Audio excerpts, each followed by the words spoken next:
ఈరోజు జైన్ సోదరులు గత దాదాపు 25 సంవత్సరాలుగా ఇక్కడ గోశాల నడిపిస్తాం జరుగుతుంది. 2 ఆవులతో మొదలైన గోశాల ఇప్పుడు దాదాపు 450 ఆవులకి చేరింది. వాళ్ళకి అండగా నిలబడడానికి, వాళ్ళని ప్రోత్సహించడానికి, వాళ్ళు చేస్తున్న మంచి కార్యక్రమాలని స్వయంగా చూసేదానికి గౌరవ కేంద్ర మంత్రి వర్యులు పెమ్మసాని చంద్రశేఖర్ గారు, నేను కూడా ఇక్కడికి వచ్చి చూస్తాం జరిగింది. నిజంగానే చాలా ఆనందంగా ఉంది. ఎందుకంటే ప్రత్యేకంగా మన మంగళగిరికి వచ్చే గల ఆవులన్నీ కూడా వీధుల్లో తిరిగే పరిస్థితి. దానివల్ల ఒక పక్కన ప్రజలు ఇబ్బంది పడతాం కానీ, ఇంకో పక్కన ప్రత్యేకంగా రాత్రి అనేక యాక్సిడెంట్లు జరిగినాయి. అందుకే ఇటు పక్క ఈ గోశాల, ఇంకో పక్కన వచ్చే గల ప్రత్యేకంగా లక్ష్మీ నరసింహస్వామి ఆలయం ఆధ్వర్యంలో గోశాల కూడా పునఃప్రారంభిస్తాం కూడా జరిగింది. సో మంగళగిరి నియోజకవర్గ పట్టణం లోపల ఆవులు రోడ్డు పైన తిరగకూడదు అనేది ఒక లక్ష్యంగా పెట్టుకున్నాం. ఎందుకంటే దానివల్ల ప్రజలు అనేక ఇబ్బందులు ఎదుర్కొన్నారు. గోశాలలు పెడితే బాగుంటుందనే లక్ష్యంతో మన కూటమి ప్రభుత్వం పనిచేస్తుంది. మంగళగిరి నియోజకవర్గం వచ్చే గల ఆనాడు నేను ప్రజలందరినీ కోరాను, భారీ మెజారిటీ ఇవ్వండి, నాకు మీరు ఎంత ఎక్కువ మెజారిటీ ఇస్తే అంత బలం మంచి పనులు అభివృద్ధి చేసాక నాకు వస్తుందని చెప్పడం జరిగింది. దాంట్లో భాగంగా ఆంధ్ర రాష్ట్ర చరిత్రలో ఎప్పుడు రాని విధంగా మంగళగిరి నియోజకవర్గం మెజారిటీ ఇస్తాం జరిగింది. మొన్న జరిగిన ఎన్నికల్లో హైయెస్ట్ మెజారిటీస్ ఆంధ్ర రాష్ట్ర చరిత్రలో వస్తాం జరిగింది. దాంట్లో మంగళగిరి 3వ స్థానంలో ఉంది. అంటే అటు పక్కన గాజువాక, భీమిలి తర్వాత మంగళగిరిలో పెద్ద ఎత్తున ప్రజలను ఆశీర్వదించారు, దీవించారు, గెలిపించారు. నాకు నా గౌరవం నిలబెట్టారు. వాళ్ళకి నేను రుణపడి ఉంటాను. అనేక అభివృద్ధి సంక్షేమ కార్యక్రమాలు కూటమి ప్రభుత్వం ప్రారంభించింది.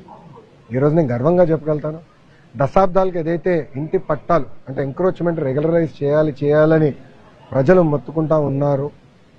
నిన్న మొదటి పట్ట ఇప్పటంలో జనరేట్ అయింది. ఇప్పటికీ మొదటి విడతలో సుమారుగా 5,000 మందికి ఇల్లు పట్టాలు ఉగాది తర్వాత ఇవ్వాలనే లక్ష్యం పెట్టుకుని మేము పనిచేస్తున్నాం. 2వ విడత ఉంటుంది, 3వ విడత ఉంటుంది. ఆనాడు ప్రజలు చెప్పాను, ప్రత్యేకంగా కాలువలు కానివ్వండి, అటవీ భూముల్లో ఉన్న ఇల్లు కొంచెం సమయం పడుతుంది రెగ్యులరైజ్ చేసేదాకా అని ఆనాడు చెప్పాను. ఈరోజు కేంద్రంలో పెమ్మసాని చంద్రశేఖర్ గారి సహకారంతో రైల్వే మంత్రి గారిని మేము కలిసినప్పుడు, రైల్వే భూముల్లో మాకు రెగ్యులరైజ్ చేయాలని మేము కోరినప్పుడు అనుకూలంగా మంత్రి గారు స్పందించారంటే దాని వెనకాల పెమ్మసాని చంద్రశేఖర్ గారి కృషి చాలా ఉంది. ఆయన నవ్వచ్చు ఇప్పుడు, కానీ ఆయన కృషి చాలా ఉంది. అది ప్రజలు దయచేసి గమనించాలి, గుర్తుపెట్టుకోవాలి.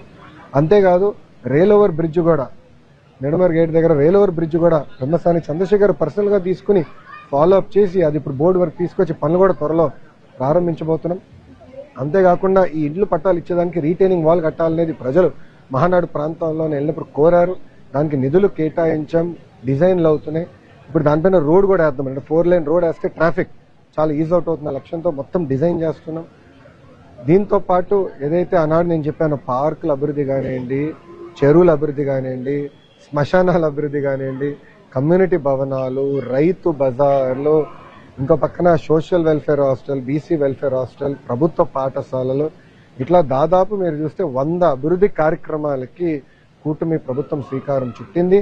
అన్ని డిజైన్లు అయిపోయినాయి, టెండర్ దశకు వచ్చింది.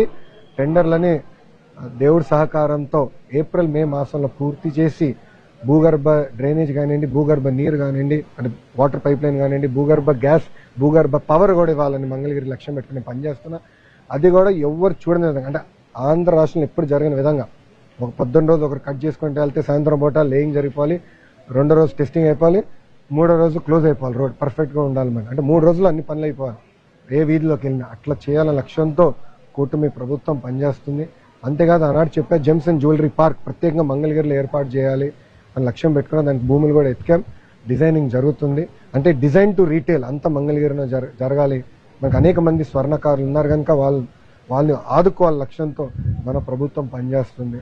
అంతేకాదు స్వర్ణకారుల కార్పొరేషన్ ఏర్పాటు చేసాం. ఈ బడ్జెట్లో నిధులు వచ్చినాయి. వచ్చే సంవత్సరం అంటే ఏప్రిల్ నుంచి స్వర్ణకారులకు ప్రత్యేకంగా ట్రైనింగ్ కూడా ఏర్పాటు చేయాలి లక్ష్యంతో కూటమి ప్రభుత్వం పనిచేస్తుంది. చివరిగా నిరుపేద కుటుంబాలు, అంటే ఈ భూములన్నీ ఇచ్చిన తర్వాత, అంటే పట్టాలు అందించిన తర్వాత ఎవరికైతే ఇల్లు లేదో వాళ్ళందరినీ గుర్తించి ప్రత్యేకంగా టిట్కో అంటే G+3 కింద ఇల్లు కట్టించి వాళ్ళకి ఇంటి తాళాలు ఇవ్వాలనేది కూడా గౌరవ ముఖ్యమంత్రి నారా చంద్రబాబు నాయుడు గారు స్పష్టమైన ఆదేశాలు కూడా జారీ చేస్తాం జరిగింది. సో కేంద్రంలో మోడీ గారు కానివ్వండి, మోడీ గారితో పాటు మన రామ్మోహన్ నాయుడు గారు కానివ్వండి, పెమ్మసాని చంద్రశేఖర్ గారు కానివ్వండి, ఇక్కడ ఆంధ్ర రాష్ట్రంగా వచ్చగల గౌరవ ముఖ్యమంత్రి గారు చంద్రబాబు నాయుడు గారు, ఉప ముఖ్యమంత్రి గారు పవన్ అన్న, మంత్రిగా నేను ముగ్గురం కలిసికట్టుగా మంగళగిరి అభివృద్ధి కోసం అహర్నిశలు కష్టపడతాం. ఏదైతే ఆనాడు ప్రజలకు హామీ ఇచ్చానో ఒక పద్ధతి ప్రకారం చేసుకుంటూ వెళ్తున్నా. కొన్ని దిక్కల ప్రభుత్వానికి ఇబ్బంది ఉంది అంటే సొంత నిధులు ఇచ్చి కూడా, అంటే ప్రభుత్వ నిధులు కాదు, నా సొంత నిధులు ఇచ్చి కూడా పార్కుల విషయం కానీ ఇతర విషయాలు కూడా నేను చేస్తాం జరుగుతుంది. గతంలో ఎట్లయితే పనిచేసాను దానికి రెట్టింపు 10 రెట్లు ఎక్కువ నేను చేస్తూ పోతున్నాను. ఆనాడు మొదలుపెట్టిన అన్ని సంక్షేమ కార్యక్రమాలు ప్రతిపక్షాలు ఏదైతే మొదలుపెట్టిన అన్ని కూడా ఈరోజు నడుస్తున్నాయి. ఇంకా బలోపేతం చేసి ముందరికి